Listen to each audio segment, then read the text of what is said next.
Hello and welcome back to Crit and Crit. I'm Sims, I'm Axion. and we are back playing through Mario Adventure and discussing Cinderella. So, today we're going to talk about something that is not unique to Cinderella.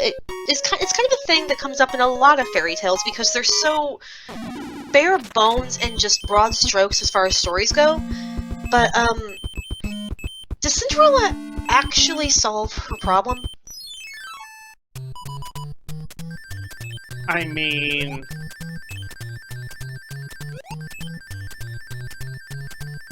yes and no?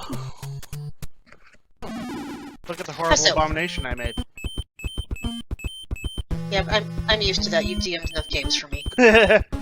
But yeah, let's put it this way. Her problem gets solved. The question is whether or not she solves it, or someone else solves it for her.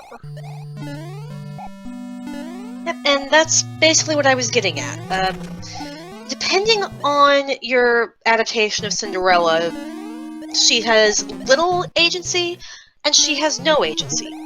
Since, well, in the version with her mom, like, she actually makes, like, she doesn't really do anything. She asks her mom for help, and her mom gives her everything she needs. Fairy Godmother does very, very similar. So it's looking at those two variations on it. It's basically which flavor of sugar daddy are you getting all of your solutions from?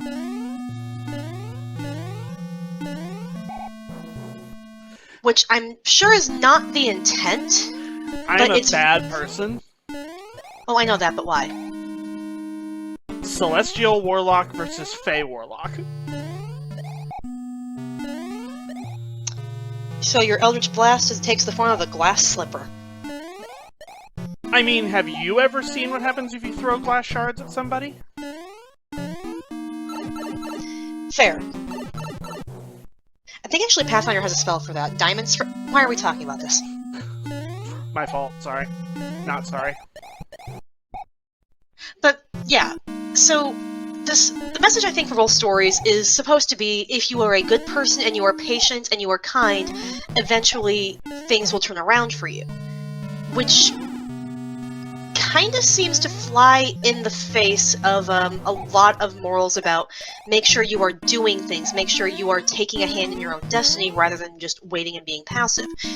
So, the idea that Cinderella just has to wait for the right person to come along and fix everything kind of means the world wants you to be passive and wait and be patient and hope things will get better rather than actually trying to improve your situation. Which, you can take a lot of interpretation with that particular rabbit hole if you want.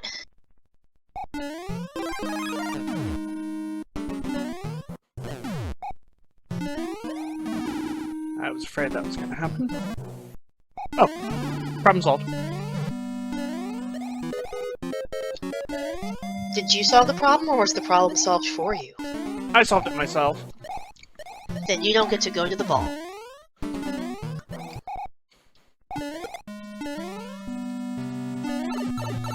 So, what do you make of a world that needs to encourage people to just stay complacent and compliant?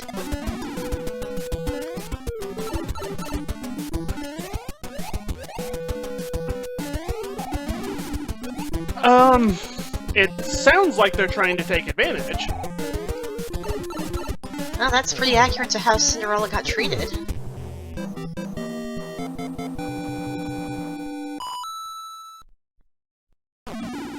Because think about it. Her stepfamily gets a live-in servant who doesn't ever complain about anything, who they can treat like dirt, who they can just abuse left and right, and she just sits there, patiently taking it, letting it all happen, never ever calling them on it.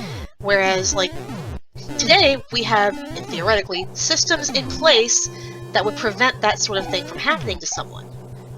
Yep, but she is kind and patient and chaste and never fusses, because that's, well,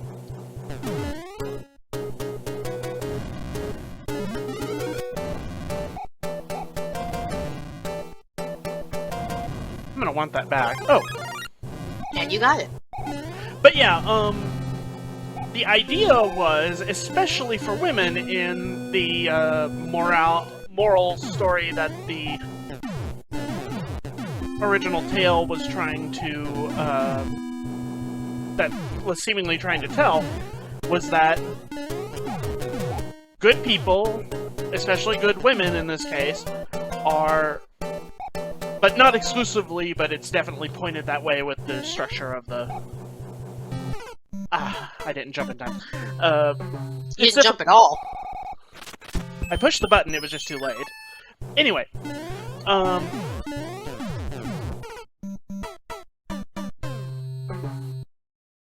the idea was that a good person, by the definition of good as presented in the story,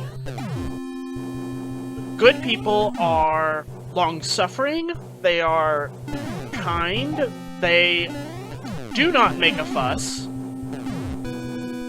and and the idea is that if you wait long enough and continue to be a good person, good things will come to you.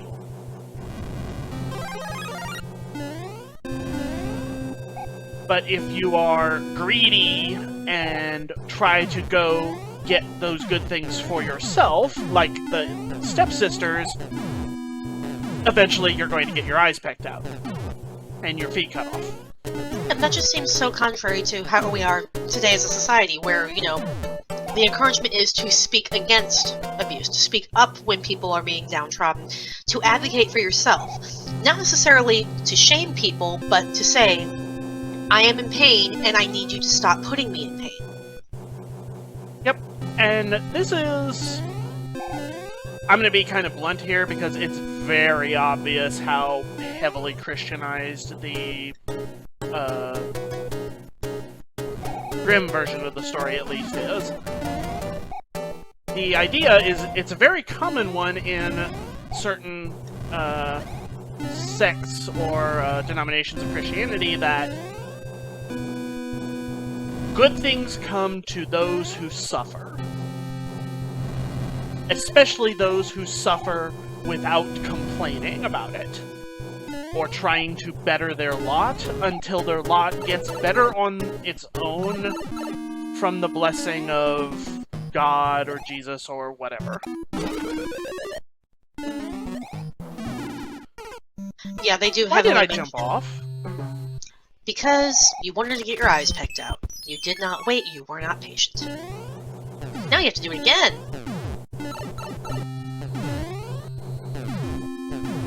But, yeah, I can see that, and it really does make you a little concerned when the main message is, make sure that you are okay with being passively taken advantage of your entire life on the off chance that you'll get to be a princess one day. Because it just feels...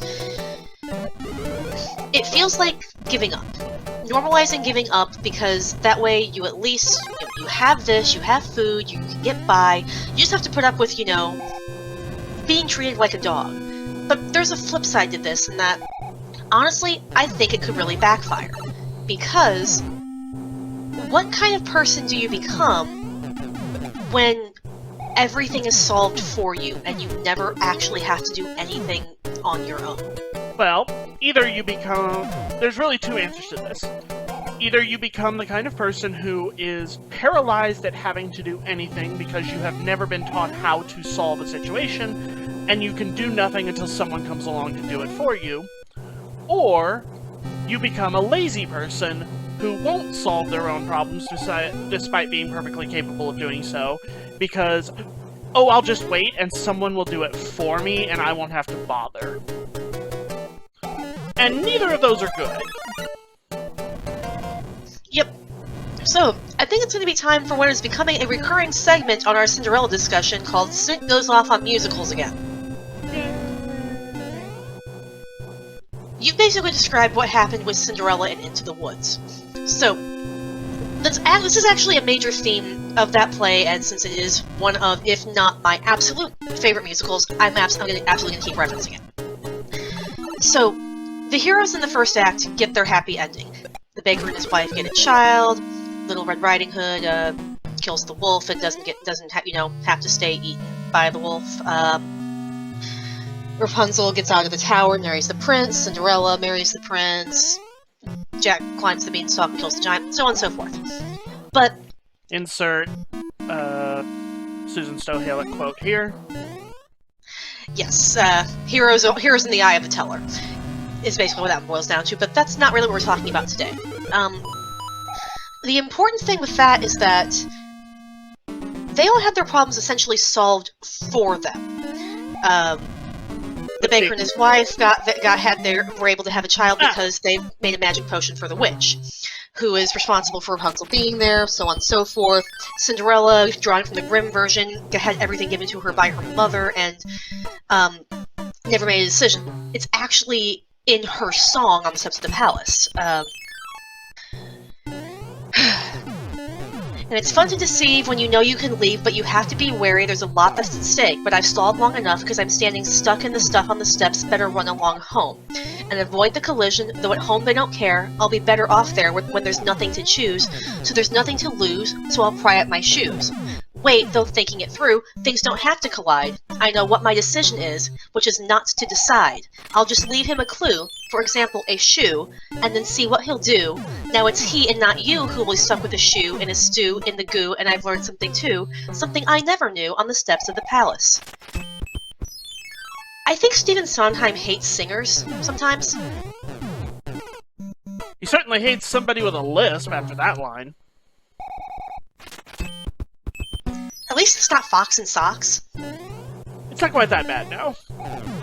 But yeah, like, the core, like, this is her major climactic moment at the end of Act 1, where she decides, I am not going to make this decision, I'm going to make the prince decide what he's going to do with it, so that way I don't have to choose.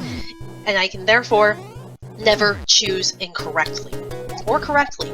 I will just be complacent because I always have been, and let everybody else figure things out for me. And this directly sets up the second act, when everyone who doesn't know how to make decisions, or figure things out, or deal with consequences, has to deal with all of the consequences as everyone starts getting attacked. I love Into the Woods so much. And yeah, you get to see that, like, they're not necessarily bad people, but, well, I still love how the witch puts it. You're so nice. You're not good, you're not bad, you're just nice. I'm not good, I'm not bad, I'm just right. I love the witch. And that's the thing, if you don't solve your problems yourself, you don't build up any personality traits that would help you deal with anything. None of these characters are what we would call resilient. They don't know how to handle things. They break down at the first sign of trouble, and as soon as things start going wrong, they stop trying to solve problems and just start pointing fingers and screaming at each other until the witch just rage quits, and I love it so much, but nothing gets solved until they finally figured out they have to do something. They actually have to work together and make a decision and try to solve something for themselves for once. And I think it's a good message. You have to take responsibility for yourself. You have to make your own decisions, because the fairy tale endings don't always stay fairy tale right after the ending, do they? Good job. Why am I so bad at this area? I used to be able to do this game pretty much blindfolded. Are you sure you're not? Yes. I am very sure I'm not. I don't know, jumping right into the cannibals seemed kind of blindfolded to me.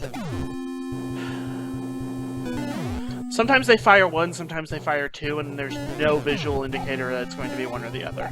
Gotcha. That makes more sense. But, yeah. So, it's just kind of a situation where, like, the time being what it is, you can see where a moral of the world is not always a great place. I mean, it's the mid-1800s and medicine is still kind of hilariously bad. So maybe you do just need to be patient. Maybe you do just need to find ways to cope with your situation and hopefully things will turn out, that do not translate well to a changing society where we already have a distinct lack of accountability for a lot of problematic behaviors.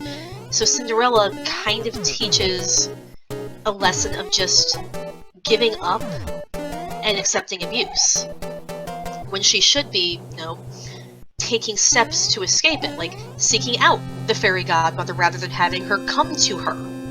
So at least with the Grimm version, she actively goes to her mother instead of just Mom's ghost appears before her and says, "Hamlet, you must investigate." Sorry, wrong one. I was wondering where you were going with that. No, we're same. Well, I mean, it is Shakespeare.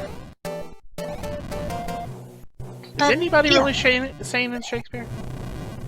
Sometimes. I think they end up sad and dead, usually. That's also pretty typical of Shakespeare.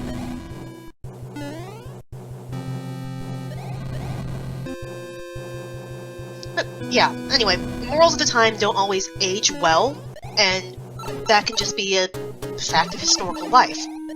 But actually looking into the implications of these lessons with, don't worry about anything, just do what you're doing and don't take responsibility or try to solve your problem yourself, can also kind of create the sort of monsters that you try to defeat. I'm pretty sure that the stepsisters didn't really make their own decisions, because I believe it was the stepmother who encouraged them to try and be the one who would fit the shoe. They Yes. didn't decide that. So they were in the same boat. They let someone else decide for them. And they're blind and crippled now. So apparently it only works if you're Cinderella. And depending on how you follow up the story, not forever. So there's something to be said there. Agency is incredibly important. Just maybe not in the way people might always expect. Closing thoughts?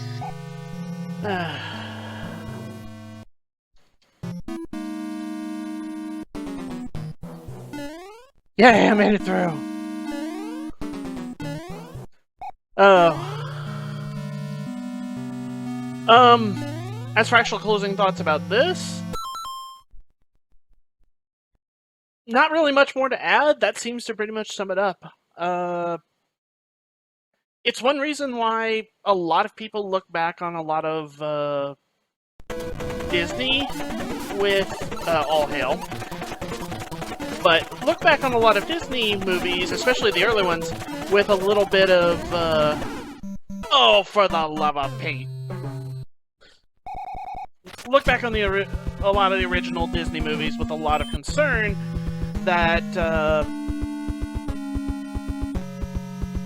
that these no longer really teach what in the current day would be considered a good lesson. Snow White's usually the one that gets pointed out a lot, that it's kind of just, go find someone to deal with all your problems, find someone that you can work for who will keep you safe, and then wait until your Prince Charming comes along. But, Cinderella does kind of have a very similar message, especially in, the Renault version, or Perrault rather. Correct. Grimm is not quite as bad, but like we said, it has its own problems in other areas. But yeah, And I think a lot of that is just how fairy tales work. Maybe a lot of modern expansions about these fairy tales do a lot to give a lot more fleshed out personalities to their characters, because since they're not a bedtime story that you're telling in 15 minutes, you have a lot more room to expand on things. So it could just be a quirk of the format. When you're dealing with bare bones and archetypes, you just need to know character A goes here, collects plot token B, and goes to location C. You don't have necessarily as much room for their in-depth character growth. But not always. So it kind of depends. But yeah. I think I've rambled on enough about this, so go ahead and cut the episode, and we'll see you next time. Yep, see ya.